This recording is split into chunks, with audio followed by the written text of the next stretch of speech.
Assalamualaikum warahmatullahi wabarakatuh. Alhamdulillah kita masih bisa bertemu kembali ya secara online di channel Perawat Online. Nah, pada kesempatan kali ini kita akan membahas terkait latihan soal dan pembahasan uji kompetensi keperawatan, baik yang D3 keperawatan maupun yang S1 nurse ya. Soal yang kita bahas pada video kali ini berhubungan dengan KMB atau keperawatan medikal bedah. Oke, bagi teman-teman yang belum subscribe channel kami tetap meminta dukungan teman-teman dengan cara mensubscribe ya, channel kami yaitu Perawat Online dan juga bisa mengaktifkan loncengnya supaya teman-teman selalu update video terbaru kami. Kemudian bisa memfollow akun Instagram kami di @saktiainstitute dan juga bisa mengunjungi website kami yaitu di www.saktiainstitute.com ya, di mana nanti ada banyak info di sana terkait penawaran kelas online yang berhubungan dengan kesehatan dan keperawatan. Oke, sebelum kita mulai pembelajarannya pada video kali ini, alangkah baiknya kita awali dengan berdoa dulu supaya diberi kelancaran dan kemudahan dalam menyerap materi latihan soal pada video kali ini. Bismillahirrahmanirrahim. Oke, sebelum kita masuk ke latihan soal, ini ada info menarik bagi teman-teman, ya khususnya bagi teman-teman yang sedang mempersiapkan uji kompetensi perawat beberapa bulan lagi ya. Ini sangat cocok sekali, yaitu adanya kelas Jaga Ukom batch 11 dari Saktia Institute. Nah, apa itu kelas Jaga Ukom? Yaitu merupakan kelas online ya, kelas online bimbingan belajar uji kompetensi perawat via kelas WhatsApp dan Zoom. Nah, bisa via kelas WhatsApp dan Zoom selama 20 hari. Jadwalnya sudah disusun secara sistematis. Kemudian nanti akan ada fasilitas e-book eksklusif dan premium, kemudian ada video dan akses tryout online di sana. Nah, ini adalah e-book premium yang akan didapatkan oleh peserta kelas Jaga Ukom. Ya, jadi ada dua e-book ini adalah amunisi super ya, yang bisa membuat para peserta lulus dan kompeten. Yang pertama ada buku saku siap kompeten dalam Ukom dan juga ada e-book jurus ampuh menaklukkan Ukom. Nah, di sini akan dijabarkan bagaimana bisa kompeten atau lulus uji kompetensi hanya bermodalkan yakin ya. Kalau yakinnya benar, maka nanti teman-teman akan mudah sekali dalam mendapatkan predikat kompeten dalam Ukom periode kali ini. Fasilitasnya apa saja? Oke, silakan teman-teman bisa dilihat ya di gambar ini. Yang pertama, bimbel ini dimulai 11 Juni sampai 3 Juli ya. Total ada 20 kali pertemuan via WhatsApp dan Zoom. Metode privat, kami di sini menggunakan metode privat, yaitu sekitar 10-15 peserta per kelasnya. Supaya pembelajaran yang kami berikan juga efektif, dan para mentor juga bisa menganalisis perkembangan dari masing-masing tiap individu. Mentor kami semuanya adalah bergelar magister keperawatan. Ya, semuanya merupakan review dan penulis soal Ukom yang tersebar di Indonesia. Ada 8 kali post-test dibagi prestasenya. Kemudian ada 1 kali tryout online, itu nanti bisa diakses via HP. Kemudian dilengkapi modul pembelajaran e-book dan video. Investasinya hanya 1 kali, kami beri garansi sampai kompeten, ya, atau garansi mengulang bagi yang belum kompeten. Ya, alhamdulillah dari batch 1 sampai yang ke-10 kemarin, rata-rata tingkat kelulusan kami yaitu selalu di atas 80%. Artinya hampir 80% atau sudah di atas 80% para peserta kami sudah lulus 1 kali dengan mengikuti kelas kami ya. Jadi peluang teman-teman di sini harapannya kalau teman-teman aktif mengikuti pembelajaran dari mentor, insya Allah teman-teman pasti akan menjadi yang namanya sang kompeten ya, seperti yang ada di gambar ini. Biayanya berapa? Hanya 279.999. Nah, mumpung masih ada kesempatan promo, karena waktu promo ini terbatas. Harga normalnya nanti 500.000. Jadi lumayan, potongannya juga banyak. Asumsinya yaitu teman-teman hanya mengeluarkan atau menginvestasikan dananya hanya 13 ribuan saja per hari.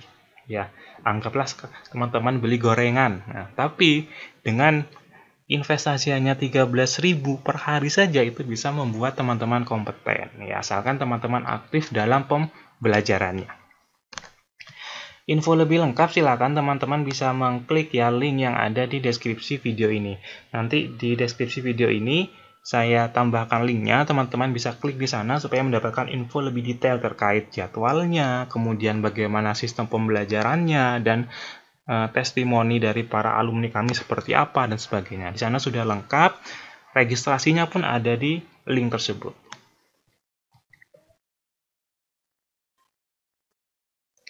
Oke, ini ada beberapa alumni kami yang sudah kompeten ya, terutama di periode terakhir kemarin yaitu di Oktober 2019. Ada yang dari Yogyakarta, ada yang dari Jombang, kemudian ada yang dari Makassar. Peserta kami tersebar ya hampir merata di seluruh Indonesia. Di Papua juga ada, kemudian ada dari Surabaya, Kediri, dan Sumba Barat ya. Lebih lengkapnya teman-teman bisa klik link aja di sana, nanti ada lebih banyak lagi testimoni dari para sang kompeten alumni dari Saktia Institute. Nah, sekarang itu adalah giliran Anda. Ya, saatnya sekarang adalah giliran Anda menjadi sang kompeten. Jadilah bagian dari sang kompeten. Caranya bagaimana? Klik saja link yang ada di deskripsi video ini. Nanti teman-teman pahami penjelasan dari kelas bimbel ini, kemudian baru registrasi. Saran saya baca dulu secara detail terkait sistematisnya seperti apa, jadwalnya seperti apa, fasilitasnya apa saja, mentornya siapa saja. Setelah itu baru pastikan teman-teman bergabung bersama kami untuk menjadi sang kompeten. Oke, sekarang kita masuk ke latihan soal pada video kali ini.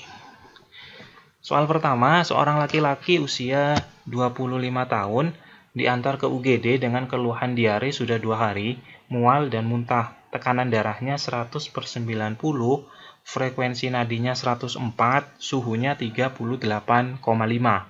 Frekuensi nafasnya, maaf ya ini salah ketik ya, frekuensi nafasnya 24 kali per menit. Pertanyaannya, apakah pemeriksaan fisik abdomen yang perlu Anda lakukan? A. Turgor kulit, B. Kesimetrisan abdomen, C. Auskultasi peristaltik, D. Perkusi abdomen, atau E. Palpasi abdomen. Oke, silakan teman-teman mencoba dulu kira-kira apa jawabannya ya. Ini pertanyaannya berhubungan dengan pemeriksaan fisik. Pemeriksaan fisik abdomen. Nah, sudah ada kata-kata abdomen, berarti yang berhubungan dengan abdomen. Kita fokus kembali ke keluhan dan gejala pada pasien.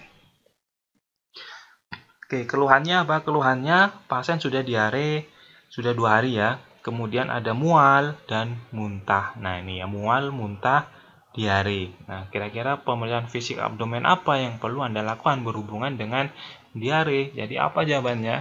Kita tahu kan diare itu disebabkan karena adanya peningkatan dari gerakan peristaltik usus. Maka yang kita lakukan adalah lakukan opsi C, auskultasi peristaltik, supaya kita mengetahui apa terkait peristaltik dari usus pasien tersebut.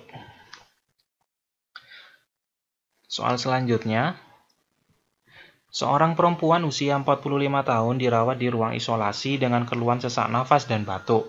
Pasien terlihat kurus dan lemah. Menurut keterangan keluarga, pasien mengalami diare terus-menerus dalam 1 minggu ini, dan berat badannya turun 3 kg dalam 2 minggu. Pasien mengalami penurunan nafsu makan karena mual. Hasil pemeriksaan, tekanan darah 110/70, frekuensi nadi 80 kali per menit, frekuensi napasnya 24 kali per menit, dan suhunya 37,8.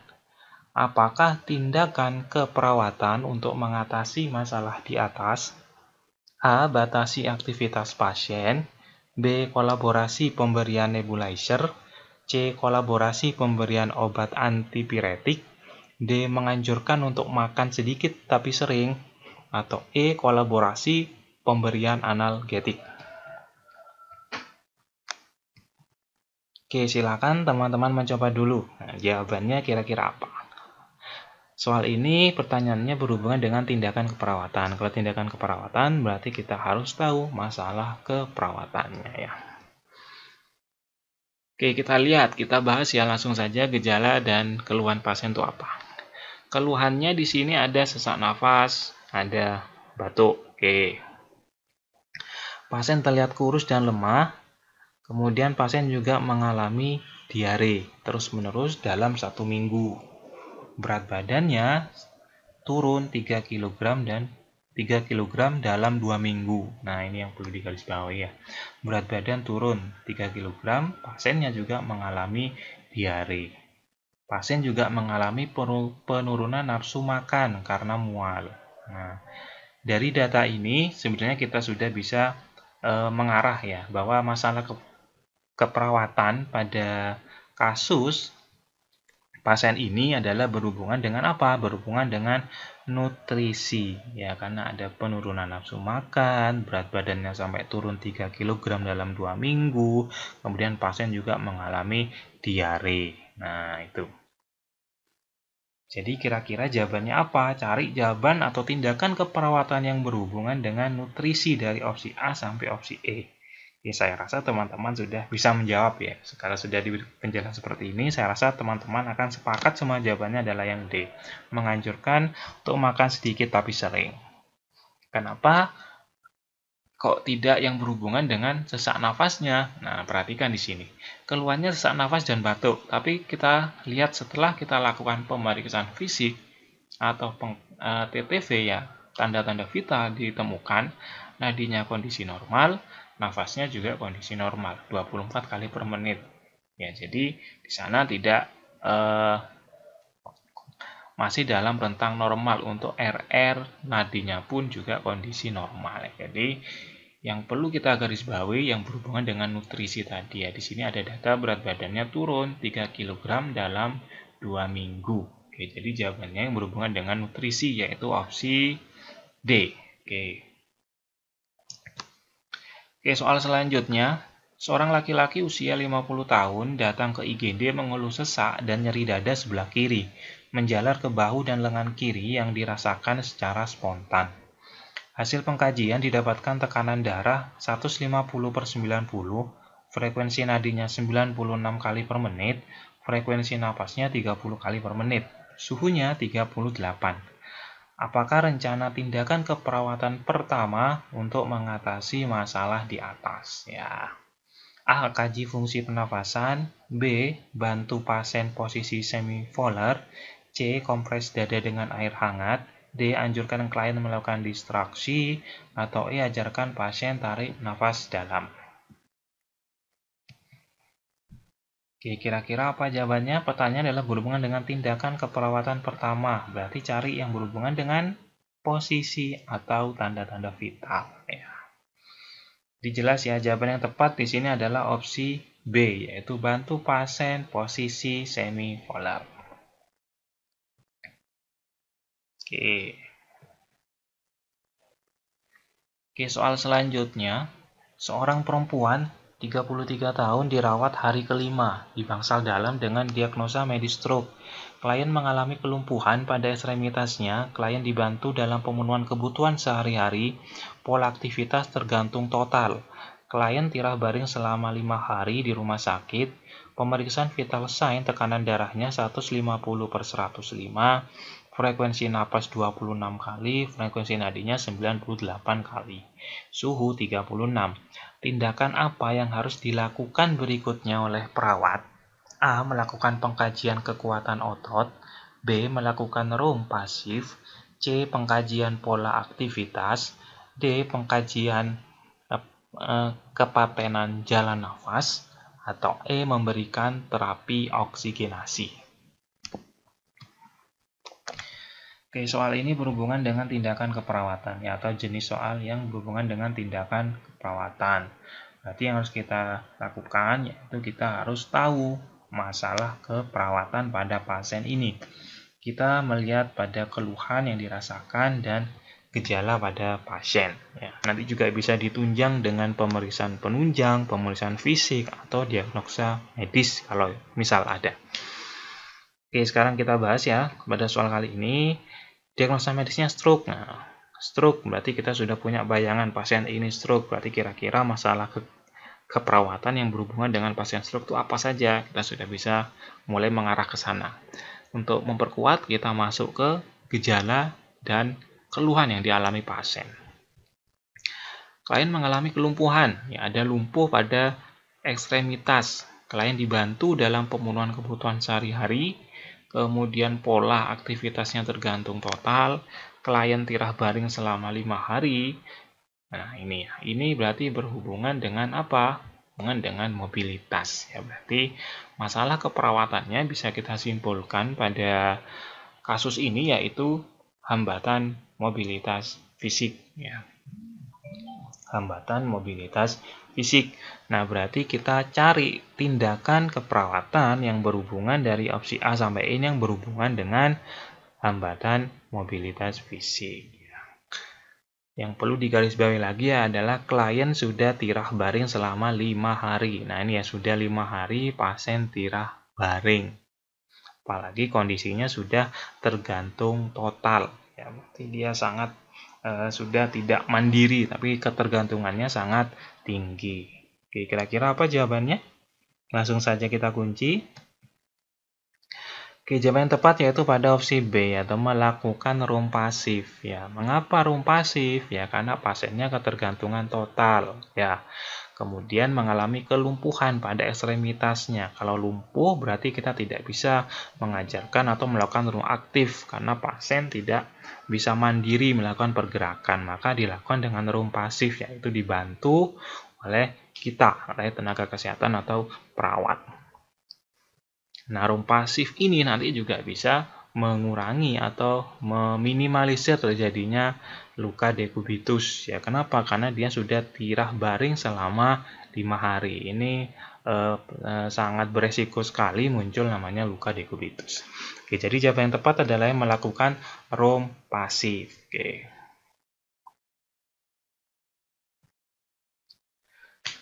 Kemudian soal selanjutnya, seorang laki-laki usia 58 tahun dirawat di rumah sakit dengan diagnosa medis stroke hari ketiga. Pasien mengeluh badan terasa pegal dan punggung terasa panas. Hasil pemeriksaan fisik, kekuatan otot ekstremitas kiri 0. Kehilangan sensasi, tekanan darahnya 140/90, frekuensi napas 20 kali, frekuensi nadinya 100 kali per menit, suhu 37. Pasien sudah dilakukan latihan room. Apakah evaluasi setelah dilakukan tindakan tersebut? A. Mengukur kekuatan otot, B. Mengukur pola nafas, C. Mengukur skala nyeri, D. Aktivitas sehari-hari, atau E. Penurunan suhu. Oke, silakan teman-teman untuk mencoba menjawab kira-kira apa jawaban yang tepat pada soal ini. Soal ini berkaitan tentang evaluasi ya, evaluasi. Berarti kita harus tahu dulu masalah keperawatan dari kasus tersebut. Oke, sambil lalu kita bahas. Kita pertama adalah tentukan masalah keperawatan. Kita lihat keluhan utama dan gejala pasien. Ternyata di soal disebutkan ada diagnosa medis stroke. Ya, berarti pasien sudah mengalami stroke. Kemudian kita lihat keluhannya, badan terasa pegal, punggung terasa panas. Nah, enaknya soal di sini apa? Di sini soal pada kasus ini sudah disebutkan pasien sudah dilakukan latihan room. Maka evaluasinya, nah latihan room berarti kan berhubungan dengan apa? Yaitu berhubungan dengan masalah hambatan mobilitas fisik. Nah, evaluasinya kira-kira apa? Saya rasa teman-teman sudah bisa menjawab ya. Kita buka kuncinya.